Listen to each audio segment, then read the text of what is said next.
Realtor.com. This article struck my my eye because I don't know that I entirely believe the claim. Here's the claim right up front. Right now may be the best time for home buyers in 5 years. Is this the best time for home buyers in 5 years, guys? Well, let's figure like it point out. blank, yes or no? I mean, I think of what the article specifies, I think it is a good time right now because you're not going through all the bidding wars. Remember, after the 2018 and on, you had bidding wars. People are bidding $100,000, $200,000 more for a home because they were selling their homes in, let's say, San Francisco, coming over here and just buying it outright. Yeah. And they're like, well, wait a minute, I can go ahead and buy this outright, not even worry about it. This is my forever home. So we saw a lot of that stuff. So I think right now with rates being higher, expecting that with time they'll go lower, their payment will reduce. So I think right now for me, I agree with that. Yeah, I'm gonna lean on that side as well. And like it says right there, in the waning weeks of 2024, it might be your moment. I kind of agree because the people that are desperately selling or in a predicament to sell or need to sell, they're going to be more reluctant to take a lowball offer to ease up a deal or makes the transaction happen because they got to go do whatever they got to go do. So I think in these last couple of months, you could snag up a good deal if you negotiate it right. You do your homework. You utilize the data that you have in the market. How long that property's been on the market for, and you put that into your offer and you ask for the right things. I think you have a good shot of snagging yourself a good deal. Okay, I agree. I mean, in 2022, not so far off, we had under 250,000 homes available nationwide. Right. Currently, we have a little over 720,000. Yeah, it's a big difference. Substantially more. Again, it becomes supply and demand, right? The more supply you have, the buyers have more options to go look at other homes, and I feel like, do I have to make this my dream home? Right. Even though I like it, but I'm not in love with it. Well, that's one of the things that was interesting to me in this article and in them kind of like stating their case was that, this buyer that they surveyed, they were able to find a number of houses that had all the features they want, and they got to pick from the several, I think it was 2 or 3, and pick the one of those 3, where before it was what you're saying. I just got to buy a house, and then when I think it's missing, I'll have to add. Correct. Oh, it doesn't have a pool? Make a pool. It needs a second story? Add a second story. Build a whatever. But now with the inventory coming up, and then also sellers, I'm not going to say being desperate, but being more eager to work out a deal. I think we see that happening too. Of course. Sellers with concessions, sellers doing some price reductions, and buyers now having some selection. I think that instead of the scale being tipped one way and one way only in the seller's direction, I think it's evening out a little bit more right now. I mean, we had the most price reductions that we've had in a long time. And that's just, again, we talked about this in the past. It's because there's more homes available, and therefore the clients, remember, the market's going to depict what your home is worth based on the buyer that's willing to pay that price for that home. Yeah. Right. Yep. And so we have a lot of sellers right now that we know, and their houses are still in the market, and they've been on the market for 6-7 months. And now we see the price reduction on them. The price, it was just too high. Yeah. The market wasn't, willing to cooperate at that point in time. Yeah. I think we have a fresh batch of buyers, and I think that we're going to see even new buyers in 2025. I think once we get into the new year and people kind of actually start seeing some of the policy changes actually come into place, I think that will actually get some people off the fence and go, you know what, this is it, I'm going to buy. So part of, I guess, what was confusing to me when I saw this right now, like I'm thinking in this snapshot in time, like right now, November 2024. Honestly, I think spring and summer of next year it could potentially even be better. Yeah. I think that we're still going to have more inventory because our trajectory of inventory has been on the incline since October of last year. Actually, since before October of last year, our inventory has been like ticking up. Yes. And there's nothing that's kind of flatlining it yet. Yeah. So I think there's still yet more inventory to come. No, exactly. Last year we were talking about it. I remember in one of our podcasts, we were talking about like, well, do you think we're going to get to 1 million homes? We were talking about that. Remember, I'm like, there's just no way. Yeah. And we're not going to see a big uptick either this coming year. Like people are saying, we're going to see a 20% more increase of homes for sale. That's not the case. Even a 10% is too hard to predict. Yeah. Because the norm isn't that. And it hasn't been ever.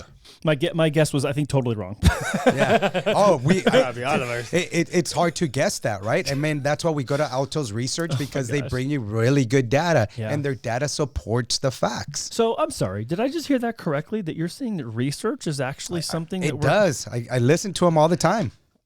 The guy's great. It helps you understand your market, right? Especially when you're just kind of not micro, but you're just focusing your area. Like it's cool to understand that information. Yeah. I know data is really boring on the surface, but it actually tells you a lot. When you can step back and look at everything, it really does tell you what's actually happening. I had a nerd moment the other day talking to clients and asking how how we monitor rates going between the 10-year and the mortgage-backed securities, and if the 10-year is down, then rates might be down, and if the MBSs are down, then that means rates might be up. And explain it to them. He's a math major. I showed him some graphs. He's like, "Wow, this is great. I love graphs." And I'm like, I just love, seeing the data and being able to say, hey, rates are up, rates are down. And he's like, I enjoy the numbers. I'm like, I know. Touché. It's so funny, right? Because I had a client call me yesterday and they're like, but the Fed reduced the Fed funds rate by another 0.25%. Right? And I'm like, that for us, it means nothing. The 10-year treasury is going to determine that for us. So it's like, and he just had a hard time understanding that. And again, it's just, or we have a new president, so our rates are going to, no. The president has some type of influence, but he doesn't determine that.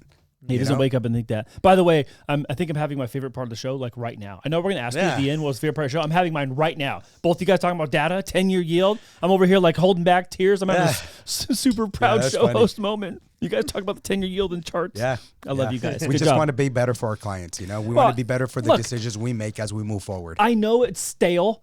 I know outside looking in, it's super stale, but like this is the difference. If you can look at the chart and know which way we're going, why we're going there, what's going to take us there, what won't, you can better inform people. It's like, look, if I go to my attorney's office and they don't know what the law is, that's not going to help me get out of the situation I'm in or get myself through the problem that I'm trying to solve. Yeah. So, likewise for us, like, I know sometimes it's boring to talk about these things for people, but like we need to know it so we can share it and communicate that and translate it to everybody. Yeah. So thank you guys for being on board with that. Yeah, no. Let's go. Okay. So someone here was saying that we're on the brink of a buyer's market. I wanted to ask you guys, like, do you think that? Because I was saying the whole scale thing earlier, like it's balancing out, but I don't see it going further than that. Based on what the article says, 4.3 months of housing supply, highest since 2019, 58 days on the market, slowest since October 2019, and median home prices decreased to $424,950, which is 18.6% of the home experiencing price cuts. So, based on the data and what they're saying, yes. But not officially tipped over to a buyer's market. Yeah, and here we are. I agree. I think it is a buyer's. Again, we have more supply. Why? How is it that we have more supply? Right? In 2022, it wasn't a buyer's market because there was a lack of supply and homes were just going off the shelf. Yep. Yeah. So I have to agree that just because San Diego doesn't seem like that, that's just because we're here. Yes. But see, now that we're approved nationwide, we have purchases in Hawaii, we have them in Florida, have in Pittsburgh and in Oregon. I'm seeing seller concessions. Yeah. Wow. Yeah. I'm seeing seller concessions. Yeah. I have seller concession for $28,000. Florida was another $20,000. Oregon was $5,000. So we're seeing seller concessions, and we're seeing that they give even longer periods of time, 45-day escrows. Unlike San Diego, really, it's like all about 14 days, 15 days. 14. Over there, 45. I'm used to 16 or less, right? So it's like, there's no pressure over there. It almost feels like an eternity, Andy. It's like being like a drive-through. Like, I'd like to order a house, pull up to window 2 and pay for it. Exactly. What? You can't close like that. So remember, these articles are based like on a nationwide. Yeah. So I have to agree with this. It is becoming, and I see the inventory, and I see a lot of buyers, they're pulling out. The one that I was representing in Oregon, he got in escrow 4 times and pulled out. 4 times? 4 times. Oh, yeah. Wow. And he ended up going with the flip. And of course, the flip, you already know investors, they want to give you a good home. And so the flip had all the new features and all the upgrades. Wow. They didn't have to worry about anything. Wow.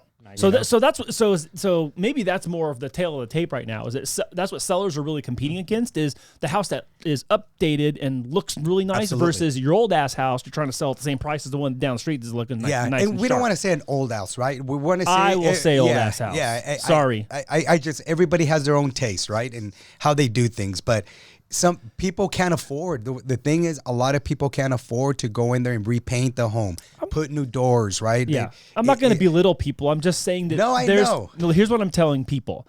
Those of you who think your house is worth top dollar, but you haven't cared for it, that's what I'm saying. There you go. If you can't afford it, I get that. Yeah. We can handle that. Yeah. But I'm trying to address these people that are like, I think my house is worth $1 million. The one next door is worth $350. No. Yeah. The good thing is the comps are going to reflect that. Just no. The comparable sales comparables They're will gonna reflect find that. out. They're going to know. They're gonna know. So Brian, you were talking about 18. Did you say 18% of listings have price reductions? Yeah, 18.16% of homes are experiencing price cuts. So what's crazy is I think, I'm going from my memory here. I don't have this written down, but offering buyers better negotiation okay, opportunities. I want to say that traditionally it's between 30 and 36%. Yeah. Because again, and references in future show, this might have been months ago now, but we talked about this. One of our articles covered about how the percentage of homes experiencing price decreases is between 30 and 35% Correct. Historically, but that could even be like $100 or $1,000. So it still gets tucked in there. So the fact you said 18, that's actually a big difference from the traditional average. Yeah. Yeah. So- we heard it the last time with the Altos with 38%. Yeah. So, well, okay. Well, thank you for refreshing my memory because Yeah, yeah. I didn't Fact check memo remember. today. I didn't remember the. Yeah, dude, you're on it. He's so on it. He's like, I'm so on it. You should be going on to the next article. Yeah. Fine. Okay, I'll go On to the it, next on it, article. on it.